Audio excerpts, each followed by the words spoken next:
Hey everybody, Halloween is coming up and I've got a project for you that you just about have enough time to get done in time for this year's Halloween. So we're going to be making right now a jack-o'-lantern out of about 4 pounds of clay. Of course, you can make mini jack-o'-lanterns for the table, but I think if you want one for the front stoop, 4 pounds is a good amount. It's going to make a respectable size pumpkin that you'll be able to see from the street. I've got a finished example here of one that I made on our Instagram live the other day. Thinking that stem's looking pretty cool. And so I'll show you how to throw it, and then I'll pick this guy up and give you some ideas about how to carve it. And I'm not necessarily qualified to tell you how to carve your own jack-o'-lantern, but I can at least give you some technical pointers on how to make this thing work. So here we go. I'm gonna set the camera so you can see my hands and show you how to use this special tool. It's not super special, it's just a strip of wood cut into a long triangle. You could use a ruler, but this is nice. It comes to a point and gets all the way down to the base of your pumpkin to create those lobes that make it recognizable as a pumpkin. So here it goes. I'm gonna show you how to make this closed form and jazz it up until it looks like something that came out of the pumpkin patch. All right, 4 pounds of clay, womp it down. Let's get it centered up. It's really important to make sure it's stuck really well. So don't scrimp on smacking it down, especially before you put water on. You don't want to get water up underneath those edges.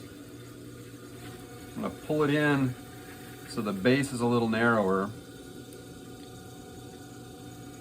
and that's gonna help me get that nice rounded pumpkin shape. I don't want it to look like the top half of a pumpkin or a gumdrop or something. On the example pumpkin that I showed you a minute ago, I created a little space in the center where you could put a tea light that wouldn't slide around, and I like that idea. So I'll go ahead and show you that on this one too. I've opened down, I'm gonna check my bottom thickness.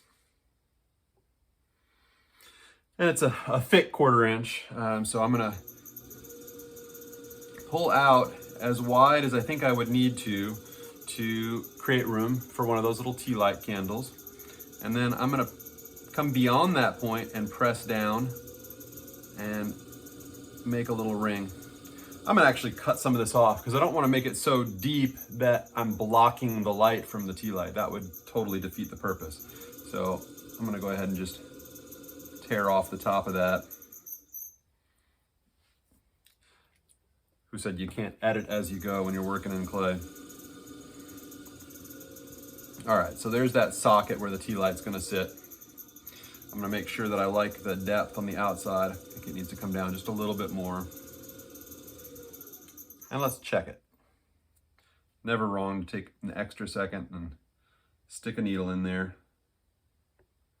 And it's a little thick. Press down a little farther.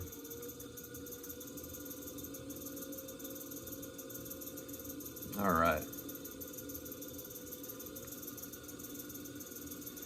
Lowering that down even more. It would just be really sad if I got the candle in there and it didn't make shadows. So there we have the wall. Let's go ahead and pull this up like a cylinder. We don't want it to go too wide. So I'm gonna stop and get it wet again so I don't get stuck and pull it off center. I'm gonna pull it up, and I don't wanna let it get too wide. I also don't wanna let it get too thin. If you're gonna close a form completely down on itself, if you get it too thin, it won't close. It'll just ruffle and wrinkle and you'll feel sad. So we don't want that. We're gonna leave at least half again as thick as you normally would up at the top. I don't wanna leave any extra material behind at the bottom. I want as much of that weight of clay at the bottom to turn into pumpkin as possible.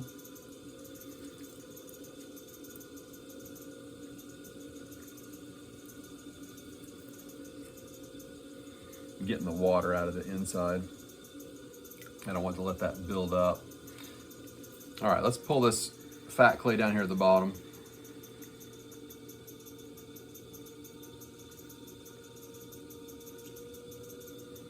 Now we're getting some pumpkin wall. and I'm lightening up on the pressure so I leave plenty of thickness. Okay, that looks like as much pulling as I really need to do. I'm gonna just check the bottom here. Yeah, I don't need to remove any more weight down there at the bottom. I do need to get the rest of the water out of the inside because I'm not gonna be messing with the inside anymore. So I'm taking it from the space between my candle holder and the pumpkin's wall, and also from the inside where the candle's gonna sit. Kind of double checking, maybe stretch that out just a little bit on the inside. Make sure my candle's gonna go in. And then I'm gonna give myself a little bit of extra volume. It's probably a job better done with a rib so I don't stick to it. So I'm gonna just expand the shape a little bit. I'm gonna watch out that I don't hit my candle holder. Getting that to look a little more pumpkin-y.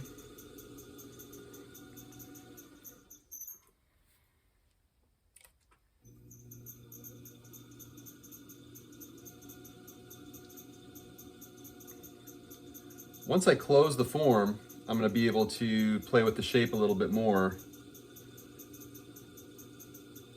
I just want to start. I almost feel like I'm gathering air inside this closed form. And so I can refine that shape later. Just to gouge my candle holder. All right, here goes. So I want to get this top to close. So I'm gonna get that collar of clay up here at the top, nice and slick with the sponge, and I'm gonna make a big circle. A lot of people have a difficult time wrapping their heads around the hand position for collaring. And so I say it's like you're putting your hands into a big circle and your thumbs are on one side and your fingers are on the other, and that works for some people. But a lot of people just want to keep their thumbs with the rest of their fingers and wrap around like this, and that's not as big a circle as that. So if this helps you, great. Make a happy heart symbol for somebody, like the little I love you, and then just turn it into a round circle. That almost always gets through the idea. So now I'm gonna go around it and make that circle get smaller and smaller and smaller, and slowly release again. And I'm gonna keep just collaring this top in. You notice I got my wheel fairly cranking. I wanna get it done, so I don't spin the wheel slowly. It helps me kind of see that everything's balanced. And then once I get it headed in like this, I'll start pulling it closed. So I'm gonna put my middle finger up underneath this shoulder, and I'll start pulling the clay towards the center. My pinky of my left hand and my thumb of my right hand are kind of helping to gather everything together. And it doesn't have to be pretty, it just has to get closed. So here it's coming in, smaller, smaller, smaller. Take a second and switch so I only have one finger inside. And it's getting on down. I want to get it to the point where I've just got one finger in there and it is almost closed down onto my finger. And if it makes a little tiny neck, at this point, I'm absolutely home free. I can just squeeze that neck until it closes. Now, I used to do this where I would form that clay that I just pulled off into the stem. And that has the advantage of it's kind of done, but it also doesn't really look like the way a stem of a pumpkin attaches to the pumpkin. So I've stopped doing that. I just pinch it all the way off. And at this point, I'm gonna use my rib to smooth everything out and round it into more of a pumpkin shape.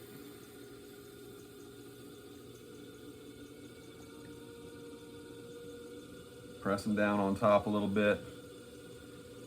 And just taking advantage of the fact that I have got air trapped in there. And that is a happy thing. This is one of those tall, skinny pumpkins. Not one of the short, squatty pumpkins. I like to divide the pumpkin universe into Burt-shaped pumpkins and Ernie-shaped pumpkins. And Burt-shaped pumpkins are a lot easier to make. If you weren't a Sesame Street fan like I was, just ignore me there. If you were, you know what I'm talking about.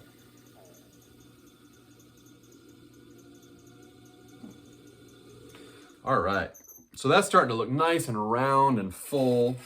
It has a little skirt at the bottom, which we want to get rid of. Pumpkins don't have a little square base until they've been sitting on your porch for quite a while.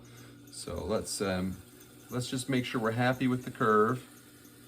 At this point, you know, this is supposed to look like something that grew in the field, not something that came off of a perfectionist's wheel. So if it starts to get a little dancy and wiggly, let's not worry about it. We're about to make it even more organic. So I've got my wood knife cleaned off here, and I'm going to slice off as much of that extra skirt clay as I can without busting right through the side of my pumpkin.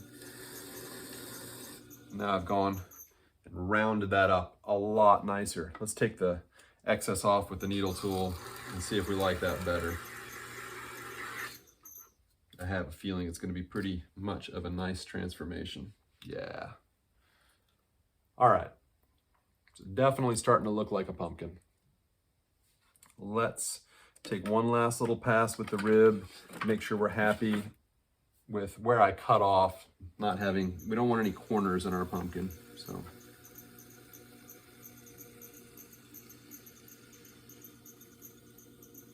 Also don't want any horizontal scratches, so I had to be careful and avoid the sharp edges of this rib, the sharp corners.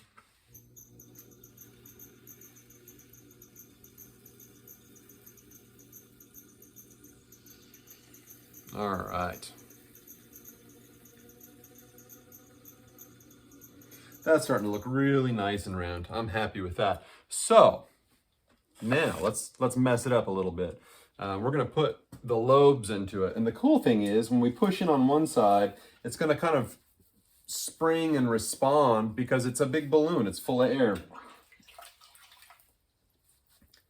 If you're struggling with the project at this point, don't use the torch on it. The torch is not your friend for pumpkins. Closed forms tend to split when you heat them. So just say it's an organic heirloom pumpkin that you spent more on at the pumpkin patch, and that's the only explanation you need to give. All right, my pumpkin making tool. Anything will work. A stick, you know, a ruler. If you've got one of those stir sticks that they give you out for free at Home Depot, just cut the corner of it off so it'll get right down against the bottom. Or start it with one of those wooden ribs that are shaped like this that come in the toolkit. You can get in at the bottom with this. This will work great. And there's a million of these around the studio. So if you don't have a big pumpkin stick, use one of these to start with. I'm going to use my ready-made perfect little pumpkin maker. I'm going to press in at the base, so it's on the side towards me. I'm going to put my hand clean and dry behind the form, press in at the base, and then rock it up all the way to the center. I'm going to turn it so you can see. So because there's air pressure in there, it kind of comes in just like the lobe of a pumpkin. It doesn't cut, it just moves the clay in. Now, this is a little unfair. My walls are quite even in thickness, so it's behaving really well. If you leave a lot of extra thickness at the bottom, it'll kind of just cut in and it won't move in the same way. Just do the best you can. I like odd numbers of lobes. I'm not sure about the biology of pumpkins, whether they've got 12 lobes or what they've got. I like the way it looks with 7, so I'm just going to do that. I'm an artist. I can decide what I want. So I'm going to come not exactly straight across, a little bit less than straight across, and make that move again. Now, the big half, it's not a half, it's the big half, but the larger section of the circle is going to get split into 4 pieces. So I'm going to take this right in the middle, poke it in, rock it up, right towards the center, and then each of those parts is going to get divided in half.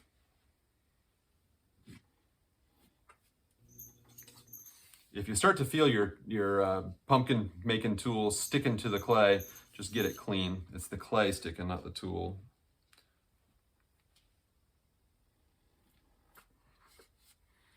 Give us a little wipe on a sponge. All right, and now the remaining section of the pumpkin is going to get divided in thirds. So let's just push in here, roll it up. Push in here, roll it up. Excellent. So it's looking pretty pumpkin-y. The only thing that I think makes it look really good is just gently press down right in the middle. And that gives it that dropped in top. You can't do this if you don't have a closed form. So I love it. Make a closed form and it's like a balloon you can play with. All right. That's looking pretty pumpkin-y. So I'm going to now take this off the wheel, set it on a board, and pull up pumpkin number 1 that is leather hard and give you some ideas on how to prep it for carving. All right, I have slapped a foam bat on this wheel, so I've got a nice cushioned surface for carving. And the tool that I want for this is a Dolan 220C knife. They're great. They come to a sharp point. It's got a very thin but strong carbon steel blade, and they make a great job of a carving task like this. I can't find it. It's annoying, but I'm just going to get over it, and I'm going to use my really nice Wusthof paring knife. And I know it's wrong. Don't tell anybody, but I need a sharp, thin blade. So here we go. Just like when you're carving a jack-o'-lantern, you want to make sure that you carve with your knife at an angle so that the plug that you cut out of the top doesn't fall in. Luckily, there's no guts inside of here to have to pull out, but sadly, there's no pumpkin seeds to eat. So, you know, you win some, you lose some. I like to go ahead and cut the top open first. So I generally cut it kind of stepwise. I don't just cut a circle. I'll cut from point to point to point, or I guess trough to trough to trough on the lobes. And by cutting kind of in, out, I get a shape that you can kind of tell which way it's supposed to fit. So I'm just going to start, cut down towards here.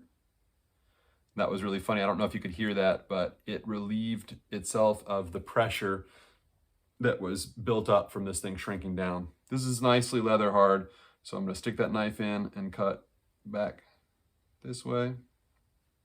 It's got to be a big enough opening you can get a tea light candle down in there, so don't be too tight with it.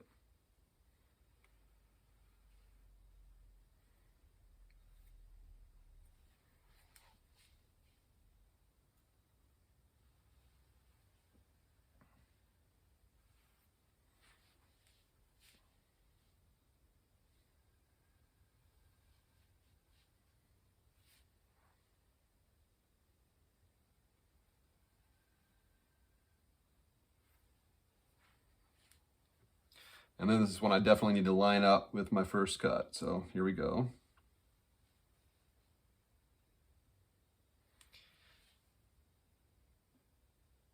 Out it came. You can kind of see how that all came together, and that's fine. I kind of squished it down. That doesn't matter at all.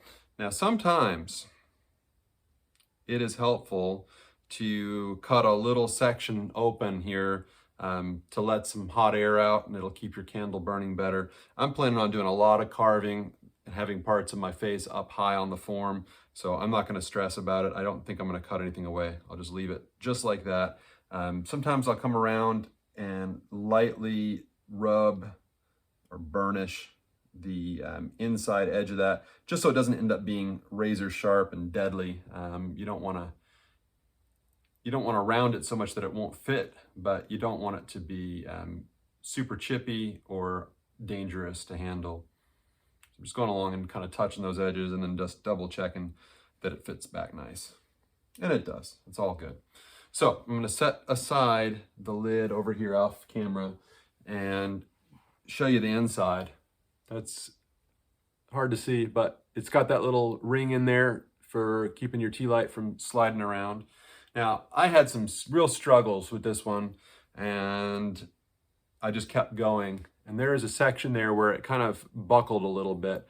And I'm real tempted to try to incorporate that into my design. In other words, cut away that part. I've got two options. It can be a cutout that gives me access to place my candle. And I like that. I don't like dropping candles from above because your hand's over the flame as you go down. So that's probably the most logical thing, is to cut a slit and cut an arch so I can reach in and put my candle in, and then I can carve my face on the other side. So having convinced myself, let's go ahead and do that. So I'm going to cut away from my hand. Safety first. I'm going to cut a slit right along the horizontal, and then I'm going to cut a nice swooping arc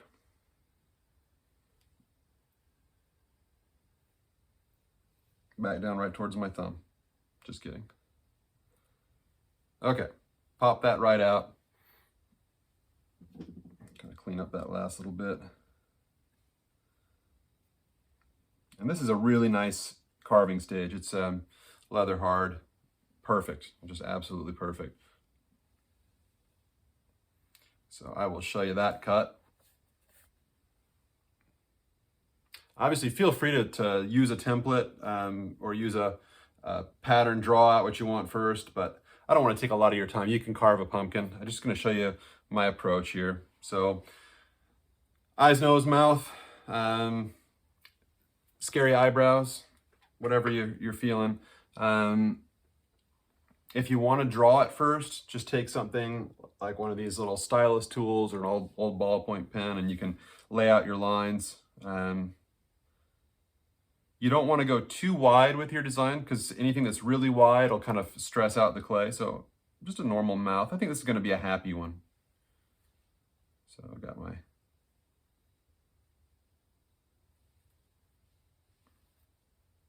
asymmetry is good.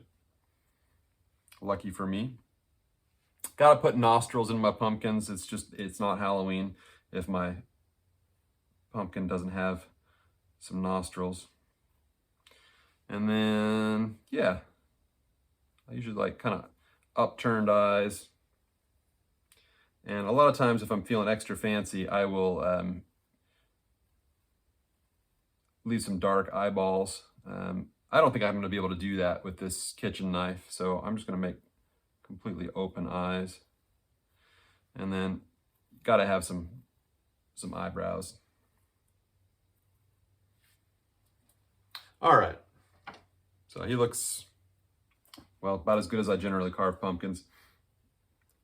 Let's go ahead and cut this guy out. Just shows why I often don't draw lines, because I don't hit them anyway, but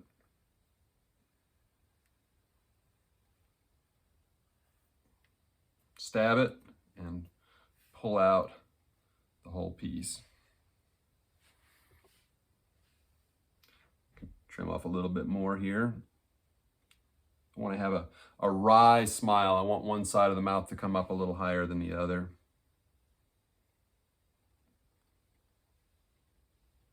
I've resisted the temptation to add buck teeth or tongue or anything like that.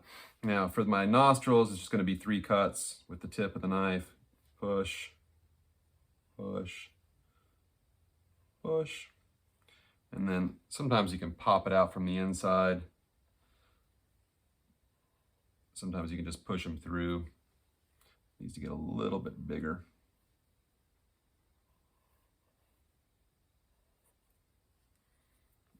I think that one's headed to the inside, and that's all right. I just let them drop in.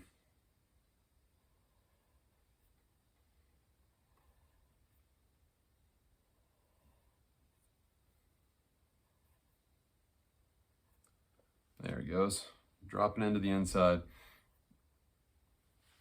So far, we got mouth, we got nostrils. Let's make us some eyes.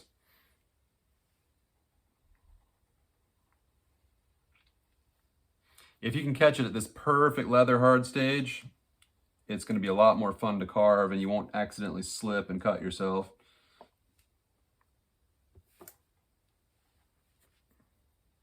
And do be careful. I mean, you can slip. I'm going to keep my hand out from behind that knife.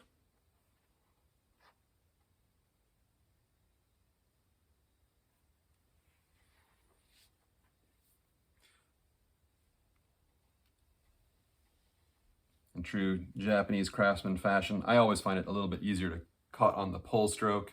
I have a little bit more control than if I'm pushing. So we got eyes. Now we just need those eyebrows and we're gonna be all set.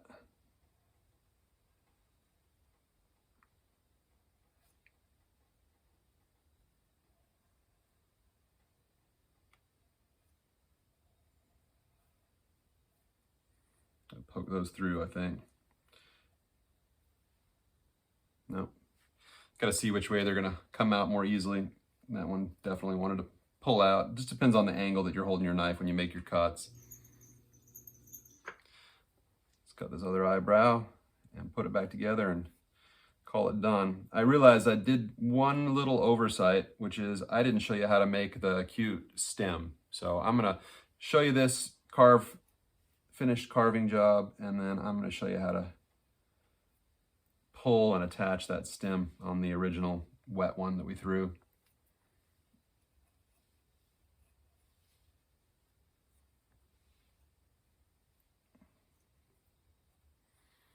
All right, let's stick that lid back on there.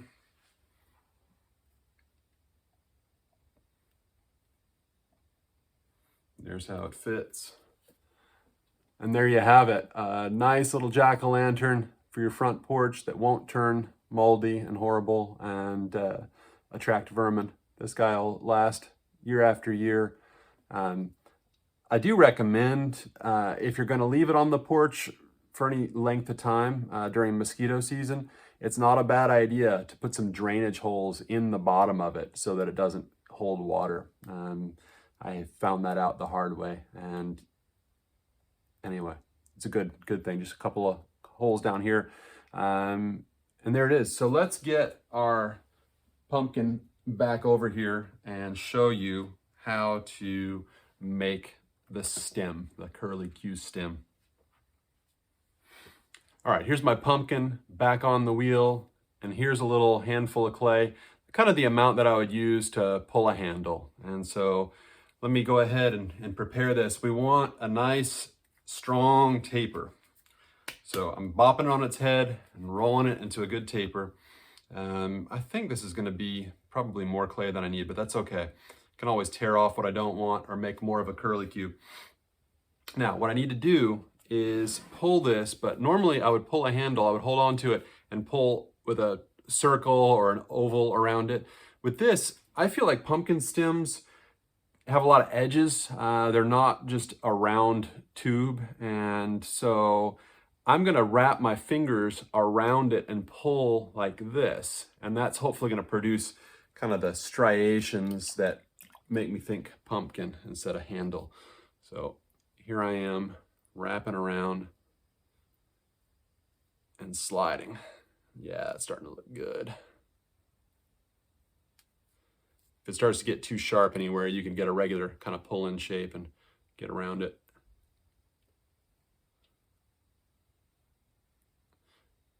And then let's give it a little twist. All right. So that's starting to feel pretty pumpkin stemmy to me. This may be a little excessively large, but let's just do it. So I'm going to take some glue from my throwing bucket and I'm going to spread it around in that hole. And then I'm going to get my handy dandy super scratcher, which I just had. Here it is. This is just one of those multi-needle scratcher tools. I love these. And I'm going to roughen up this whole inside here. And it's really important not to trap an airspace. That's why I use some glue. And I'm also going to be really mindful of the end shape here.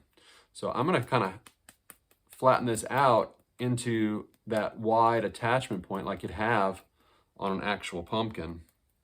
And then I'm going to bring the sides of it down because this is going into a hollow space. And I'm going to add glue to this too because I just want this to really make sure that I'm not going to create a void. So add just a little more glue. Not a ton, just an even coat. And then I want to scratch this up really well.